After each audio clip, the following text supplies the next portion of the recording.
ఏందమ్మా మా ఊళ్ళో సినిమా గాని తెస్తున్నారా? లేదండి, ఈ జిల్లా రైతుల జీవితం గురించి డాక్యుమెంటరీ తీస్తున్నాం. అది సరే గాని ఈ పశువులన్నింటినీ ఎక్కడికి తొలగెళ్తున్నారు? మీకేం తెల్లే, పట్టణాల్లో హాయిగా బతుకుతుంటారు.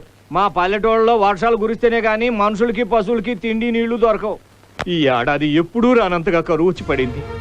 భూమిని నమ్ముకుని బతికే రైతులు ఆఖరికి పొట్ట చేత పట్టుకుని వలసెళ్ళిపోవాల్సిన పరిస్థితి దాపురించింది.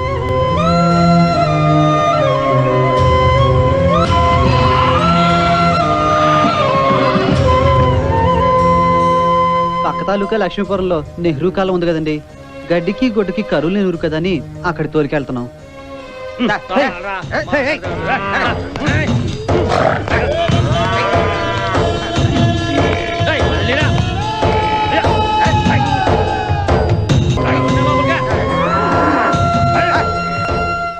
గేదెలేనో ఆవులేనో కరెక్ట్ గా లెక్కేసుకోండి. రేపు తిరిగి తోలుకెళ్లేటప్పుడు లెక్కల్లో తేడా రాకూడదు.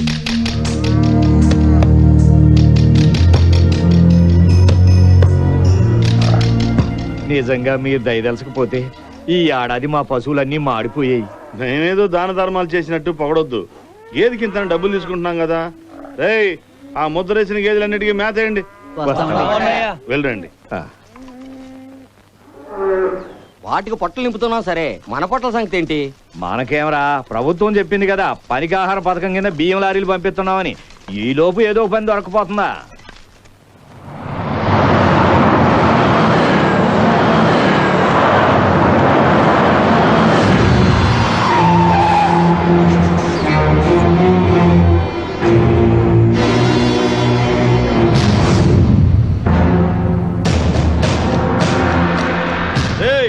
రోడ్డు కట్టంగా బండ్లు పెట్టారేంట్రా?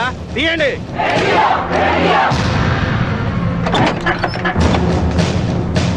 ఏం బలరామయ్య, బక్క రైతులను వెంటేసుకుని కరువు దోపిడీకి వచ్చావా? మేము వచ్చింది దోపిడీ కాదు, దోపిడీ దొంగల్ని పట్టించడానికి. అంటే మేము దొంగలమా, దోపిడీ చేస్తున్నామా? అవునో కాదో తర్వాత తెలుస్తుంది.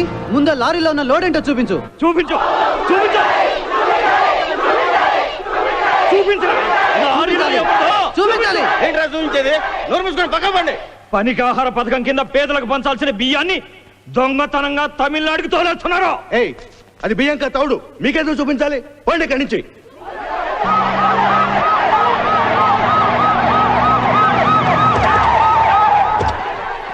నమస్తే సార్. ఏంటయ్య గొడవ? ఇదిగోండి పేపర్లు వేబిల్లు అన్ని కరెక్ట్ గా ఉన్నాయి. చూడండి సార్, మేతలేక పశువులు అల్లాడిపోతున్నాయని మేడూరికి తౌడు తీసుకెళ్తుంటే ఈ లారీలో ఉన్న తౌడు కాదు బియ్యం అంటున్నారు సార్ వీళ్ళు. అందులో ఉన్నది బియ్యం కాదు, తౌడే. గవర్నమెంట్ అవసరం చెప్తున్నాడు కదా తౌడని. పోండి. ఆ లారీలో ఉంది బియ్యమో తోడో తేలేంత వరకు మేము ఇక్కడి నుంచి కదలాం. అంతే.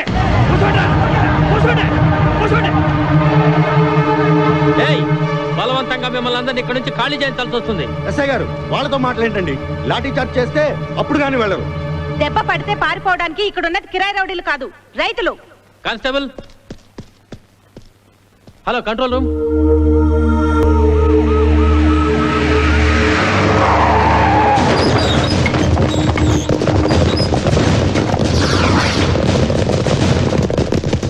ఆఖరిసారి చెప్తున్నా, మర్యాదగా ఖాళీ చేసి వెళ్ళిపోండి.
కడుపులో ఉన్న బిడ్డ బయటకు వచ్చేలా కొట్టండి. పేదవాళ్ళని చూడకుండా నిండు చూడాలని దయదలుచకుండా ఎలా నీళ్లు కొడుతున్నారు. వాళ్ళ మీద కాదురా, ఇక్కడ దమ్ముంటే ఇక్కడ కొట్టండిరా.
ట్యాంకర్ లో వాటర్ అయిపోవాలే తప్ప నా అడుగులో పవర్ తగ్గదురా. ఈ పేద రైతాంగం మీద కొట్టిన నీరు ఈ కరువు ప్రాంతంలోని పొలాల మీద కొడితే కనీసం 2 ఎకరాలైనా తడిసి తిండి గింజలైనా దొరికేయి. దోచుకెళ్తున్న వెధవలకి కొమ్ము కాస్తున్నారు. దోపిడీని ఆపి ఆడబడుచుల రొమ్ములు పగలగొడుతున్నారు. మీరు ఆఫీసర్లా అవినీతి పరులకి కొమ్ము కాస్తున్నారో పర్లా. Mister Harishchandra Prasad, tiger tiger Harishchandra Prasad, మీరు లోఫర్స్ అని నిజంగా డబ్బుకు అమ్ముడుపోయారని ఇప్పుడే ఇక్కడే నిరూపిస్తాను.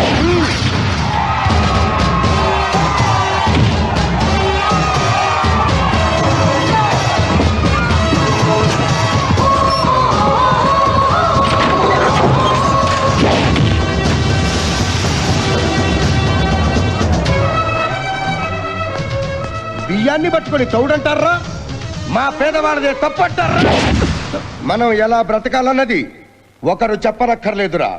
మన అరచేతిలోని 5 వేళ్లు చాలు. ఇది బొటన వేలు మనం చచ్చేంత వరకు నిజాయితీగా బ్రతకమంటోంది. ఇది చూపుడు వేలు ఎదుటివాడు తప్పు చేస్తే నిలదీయమంటోంది. ఇది మధ్య వేలు అన్ని వేళల్లోకి పెద్ద వేలు అన్నిట్లోనూ మనల్ని అగ్రస్థానమంటోంది. ఇది ఉంగరం వేలు నాకు బంగారం తొడగటం కాదు, నీ బ్రతుకుని బంగారుమయం చేసుకోమంటోంది. ఇది చిటికిన వేలు అన్ని వేళల్లోకి చిన్న వేలు చితికిన బ్రతుకులకు చిటికెడు సాయం చేయమంటోంది. 10 మందికి సహాయపడమంటోంది. ప్రజల కోసం నా ప్రాణం ఇస్తా, ప్రజల జోలికొస్తే ప్రాణం తీస్తా.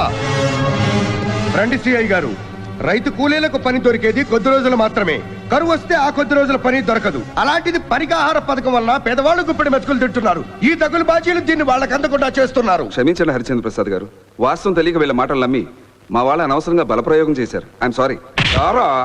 నేనెవరో తెలుసా? మిల్లర్ కోటేశ్వరరావు తమ్ముండి. అయితే అరచేత్తో కొడితే ఆంధ్రప్రదేశ్ అవతల పడతాం. పదరా. పద. టైగర్ హరిశ్చంద్ర ప్రసాద్